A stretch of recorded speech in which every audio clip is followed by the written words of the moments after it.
की कीमत कभी बराबर नहीं हो सकती, क्योंकि कलम हमें 2 रुपया में भी मिल जाएगा, 1 रुपया में मिल जाएगा, लेकिन नोटबुक नहीं मिलेगा। नोटबुक के बराबर होगा, क्योंकि 2 गुना है, यही हो जाएगा आपका।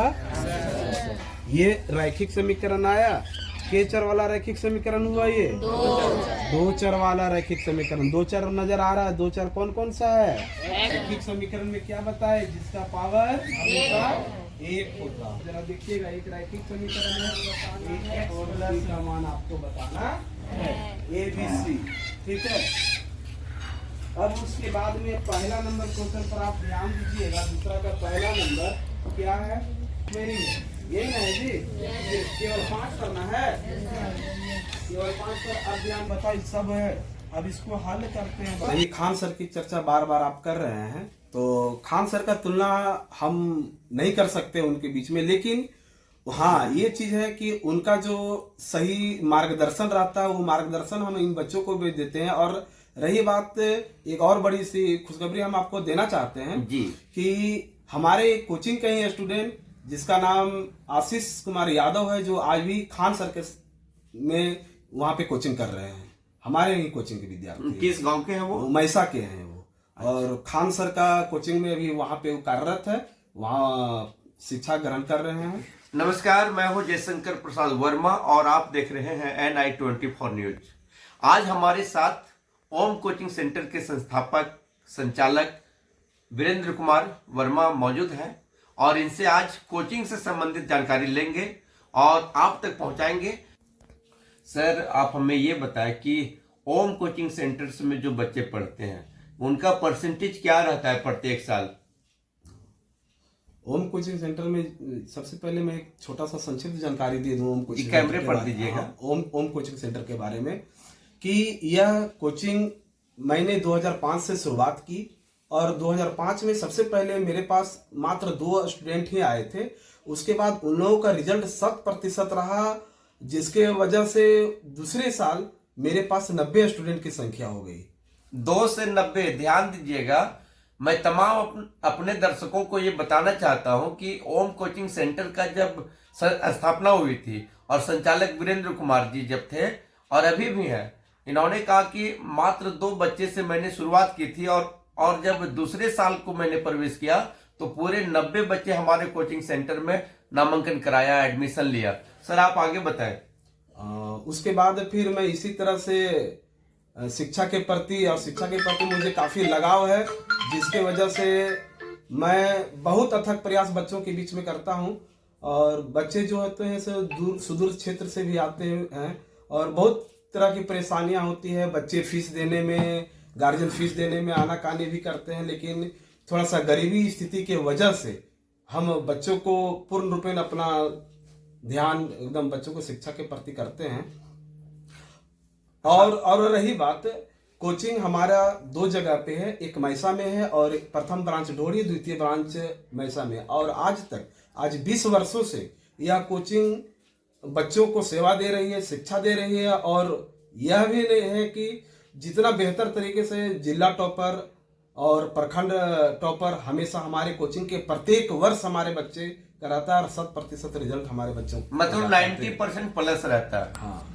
तो आप ये हमें आगे बताएंगे कि सर आपको किन समस्याओं का सामना करना पड़ता है इस दौरान? हाँ, इस दौरान से गरीब वर्ग के बच्चे लोग जो आते हैं, फीस वगैरह को लेकर मेरा सवाल है। हाँ, तो गरीब जो बच्चे लोग आते हैं तो गार्जियन जो होते हैं जो रूबरू मिलते हैं, तो कुछ आर्थिक स्थितियां रहती है जो नहीं हो पाता। लेकिन फिर भी हम बोले कि यदि आर्थिक स्थिति आपका सही नहीं है तो आप अपने बच्चों को भेजें, हम आपके बच्चों को शिक्षा देने में के लिए अव्वल है।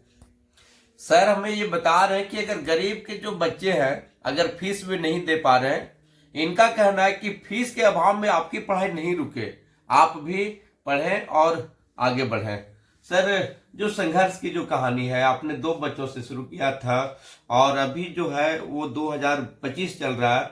हम कुछ सप्ताह के बाद जो है वो 2026 में प्रवेश कर जाएंगे और 10 क्लास के जो बच्चे मैट्रिक्स के जो परीक्षा लिखेंगे, वे बच्चे यहाँ पर जो पढ़ रहे हैं उनके लिए आपने खास तैयारी क्या किया? आप हमारे चैनल को बता चुकी, मैंने जो सुना है कि आपके पास कुछ विशेष गाइड होता है जिसके माध्यम से आप बच्चों को हर सप्ताह कुछ कुछ एक्स्ट्रा देते हैं, वो बताएं। हाँ, रही बात अभी फिलहाल हमारे पास हमारे कोचिंग में दोनों ब्रांचों को मिलाकर करीब 110 स्टूडेंट हैं, जिसमें से दसम वर्ग के 60 बच्चे मेरे पास अभी पढ़ रहे हैं और उनको मैं सही मार्गदर्शन के रूप से गाइड करता हूं। और अंत समय में जब परीक्षा का अंतिम घड़ी आती है तो बहुत सारे क्वेश्चंस वगैरह होते हैं, सूक्ष्म शिक्षण के वजह से भी हम बच्चे लोग को बताते रहते हैं। और बहुत तरीके के बच्चे जो हैं सो कुछ बच्चे समझ नहीं पाते हैं, जिसके वजह से हम उनका अलग क्लासेस विशेष क्लास की व्यवस्था करते हैं। साप्ताहिक टेस्ट होती है, प्रत्येक सप्ताह को संडे को टेस्ट लेते हैं, उसमें उसके बाद मंडे या ट्यूसडे को कॉपी दे देते हैं। उससे हम बच्चों को आकलन करते हैं कि कौन सा बच्चा कितना कर पा रहा है। तो इस तरह का गाइडिंग करते हैं और अंतिम समय में हम रात में भी क्लास देते हैं बच्चों को, मोबाइल के माध्यम से देते हैं। हाँ सर, ये एक मेरा और एक सवाल रहेगा आपसे। सवाल तो कई है, हजारीबाग हो या रांची हो या जितने भी बड़े शहर हैं वहां पर बच्चे पढ़ते हैं, उनकी जो मोटी फीस होती है टीचर्स के द्वारा, ट्यूटर के द्वारा ले लिया जाता है। कोचिंग सेंटर के जो संस्थापक होते हैं वो ले लेते हैं पहले ही, लेकिन आपके कोचिंग सेंटर में क्या व्यवस्था है फीस को लेकर के? मेरे कोचिंग में जो भी बच्चे पढ़ने आते हैं उसके गार्जियन आके रूबरू मिलते हैं और उसी वक्त गार्जियन बोलते हैं कि आर्थिक स्थितियां मेरा सही नहीं रहने की वजह से आपको हम पूर्ण रूपेण आपका कोचिंग का फीस हम नहीं दे पाएंगे, लेकिन फिर भी समाज सेवा के नाते से हम उन बच्चों को एडमिशन ले लेते हैं और उन्हें पूर्ण रूप से शिक्षा ग्रहण देते हैं। और बच्चों का फीस जो है सो हम मंथली ना के इंस्टॉलमेंट लेते हैं। जो बच्चे सक्षम होते हैं देने के लिए तो स्पष्ट रूप से कि 2 किस्तें में हम पैसा लेते हैं। हाँ, सर खान सर एक बड़ा नाम है बिहार की राजधानी पटना में, तो वहां पर जो बच्चे पढ़ते हैं वे काफी प्रोग्रेस कर जाते हैं, वे बड़े पदों पर चले जाते हैं। आपके कोचिंग सेंटर से कुछ वैसे बच्चे हुए जो बड़े पदों की ओर पहुंच पाए? हाँ बिल्कुल जी, कैमरे पर आप बताएं सीधे हमारे दर्शकों को। बिल्कुल, हमारे कोचिंग के जितने भी बच्चे पढ़ के निकलते हैं और निकलने के बाद प्राइवेट सेक्टर हो गवर्नमेंट सेक्टर में बच्चे काफी मेहनत करते हुए और पोस्ट लेते हैं, जॉब कर रहे हैं। और अभी मैं फिलहाल आपको बता देता हूं कि हमारे कोचिंग से जितने भी बच्चे पढ़ के निकले सभी कहीं ना कहीं जॉब में हैं। जैसे गवर्नमेंट जॉब में है। होमगार्ड की बहाली जब आई चतरा जिला में, पूरे राज्य में, तो चतरा जिला में जब जितना भी हुआ उसमें हमको लगता है कि 15-20 वो कोचिंग से ही होमगार्ड में हुए हैं।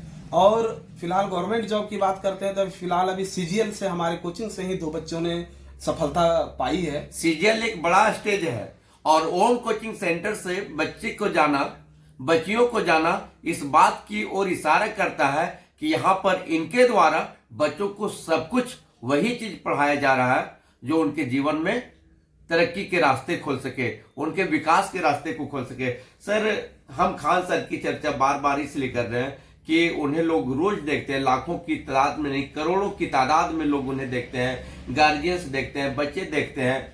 आप सर उन बच्चों को क्या कहेंगे? आप अपना भी ओम कोचिंग सेंटर खोल रखा है, प्रत्येक साल बच्चे यहाँ से भी पास करके जाते हैं। अनुशासन की जो बात करेंगे हम, अनुशासन पर आप क्या फोकस करते हैं बच्चों के लिए? और बच्चों की जो स्थिति है पिछले 20 सालों के बाद जो स्थिति बदला है, भारत में काफी बदलाव हुआ है, हम उस पर ज्यादा चर्चा करना चाहेंगे वर्तमान में। तो रही बात अनुशासन की, बच्चियों के अनुशासन, बच्चे बिगड़ रहे हैं, अनुशासन की बात रही तो पहले के दौर और अभी के दौर में कुछ परिवर्तन तो है, लेकिन हमारे कोचिंग में बच्चे अनुशासन है, सही समय पर पहुंचते हैं और जो कोचिंग का रूपरेखा होता है उस रूपरेखा को पूरा अच्छी तरह से आपके जो नियम कायदे जो बनाए गए उसका पूरा फॉलो किया जाता है, पूरा फॉलो होता है। बहुत बहुत धन्यवाद सर, आप हमारे साथ इतना जो समय दिया, आपने जो कीमती वक्त दिया है NI 24 न्यूज को, आपका दिल से आभार। जोहार।